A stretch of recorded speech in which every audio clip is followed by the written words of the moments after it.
Good morning Gokuldham. એ મારો જીગરજાન ભાઈબંધ કીડે કુવિચાર લખે છે યાર.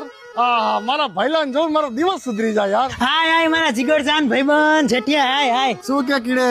બસ એકદમ મોજમાં. First class. First class. ક્યાં ગઈ તારી મર્સિડીઝ? ઈ તો સર્વિસ માં મૂકી ને. ઠીક તાણી એમ કેમ મને કેમ ન વિચારે મેં તું મારો જીગરજાન ભાઈબંધ પૈસા વાળી પાર્ટી પૈદલ કેમ હાલે એની મર્સિડીઝ ક્યાં ગઈ હશે? ઈ બધું તો ઠીક, ધંધો કેમ હાલે? અરે એકદમ ફર્સ્ટ ક્લાસ હાલે મારો ભાઈ મારા રીંગણા લારી. હું તો મારી સોનુ ને એક જ વાત કહું શું? કે તારે સોસાયટીમાં ટપ્પુ સિવાય બીજા કોઈ છોકરા નહીં રમવાનું. વાહ તારી મારી યારી કીડે બાકી ભાડમાં જાય દુનિયાદારી યાર. પણ આમ જો જેઠિયા, હા. તું દર મહિને ટાઈમે કેમ મેન્ટેનન્સ ભરી દેસ? ભરું તો ભરે તેને યાર એમ. અરે નહીં ભરવાનું ઈ બધું યાર. હું સોસાયટીના હિસાબમાં હે ને તારું સેટલમેન્ટ કરી નાખું એમ જો. હાચું. અને આમ જો આ વાત કોઈને કરતો નહીં હો પાછો. હા પૈસા તો દર મહિને સોસાયટી ફંડ માંથી 10,000 રૂપિયા મને આપે છે ને હું કે કોઈને કહું? ધીમે બોલ હમણાં ઓલો કેતા સાહેબ આવતો હશે. એક નંબરનો ખોંચો હે કહેતા તો. કુંવર જેવા કાન એના. મારું મગજ જાય ના.